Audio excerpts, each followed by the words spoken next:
समाजवादी तथा पंथ निरपेक्ष शब्द भारतीय संविधान की प्रस्तावना में सम्मिलित किए गए थे 42वें संविधान संशोधन द्वारा 1976 में। 26 नवंबर 1949 को अंगीकृत भारतीय संविधान की प्रस्तावना में समाजवाद, पंथनिरपेक्ष और अखंडता शब्द नहीं थे।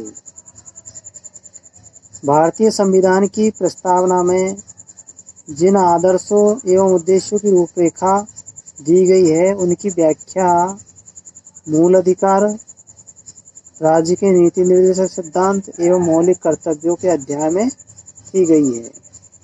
भारतीय संविधान की प्रस्तावना में विचार की स्वतंत्रता है, विचार प्रकट करने की स्वतंत्रता है, विश्वास की स्वतंत्रता है, लेकिन प्रस्तावना में आर्थिक स्वतंत्रता का वर्णन नहीं है। 1976 में 42वां संविधान संशोधन हुआ था और उसमें 3 शब्द जोड़े गए थे, अखंडता, समानता और तीसरा था पंथ निरपेक्षता।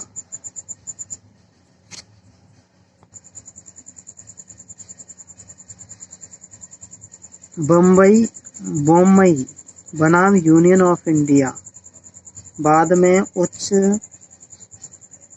उच्चतम न्यायालय ने धारणा प्रस्तुत की कि उद्देश्य का संविधान का भाग है। लोक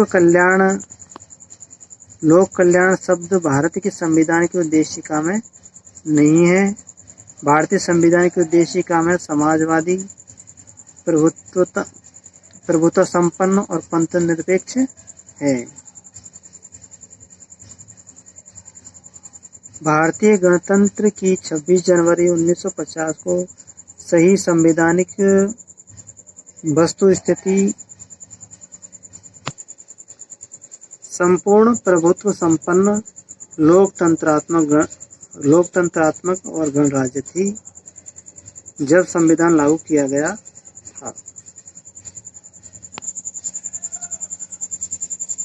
पंडित जवाहरलाल नेहरू ने ऑब्जेक्टिव उद्देश्य प्रस्ताव दिए थे और जो अंत में जाकर के अंतोतगत्वा उद्देशिका बना। इनकी प्रकृति न्याय योग्य नहीं है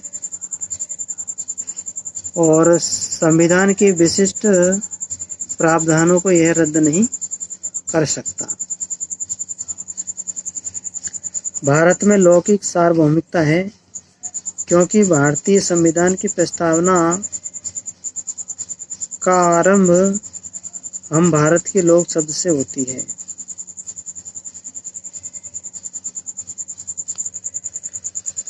पंथ निरपेक्षता से तात्पर्य है ऐसा राज्य जिसका अपना कोई सरकारी धर्म न हो, राजा धर्म के आधार पर नागरिकों के साथ कोई भेदभाव न करता हो, राज्य धर्म को वित्त पोषण न करता हो, राज्य धर्म को वित्त पोषण न करता हो।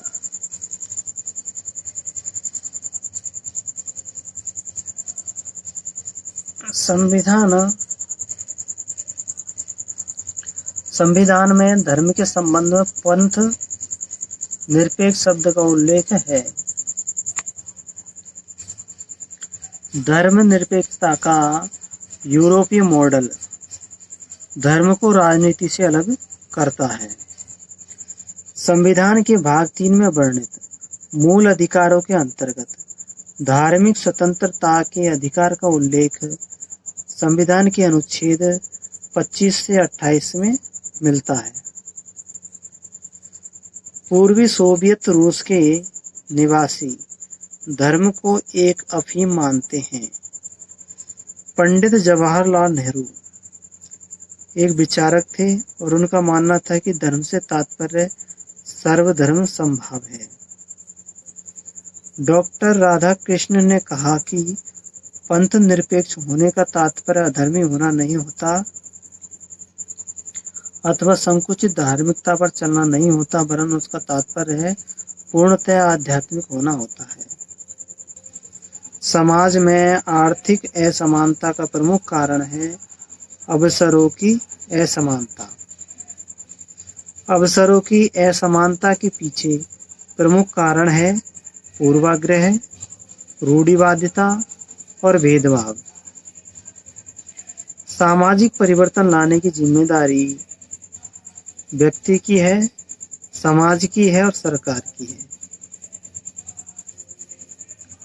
वंचित वर्ग की जातियां अनुसूचित जाति के अंतर्गत आती है। आदिवासी जातियां अनुसूचित जनजाति के अंतर्गत आती है। सामाजिक, आर्थिक व शैक्षिक रूप से पिछड़ी अन्य जातियां अन्य पिछड़ा वर्ग के अंतर्गत आती है। जनसंख्या में धार्मिक व भाषाई रूप से छोटा समूह अल्पसंख्यक कहलाता है। साथियों, वीडियो को लाइक कर देना और चैनल को सब्सक्राइब कर देना।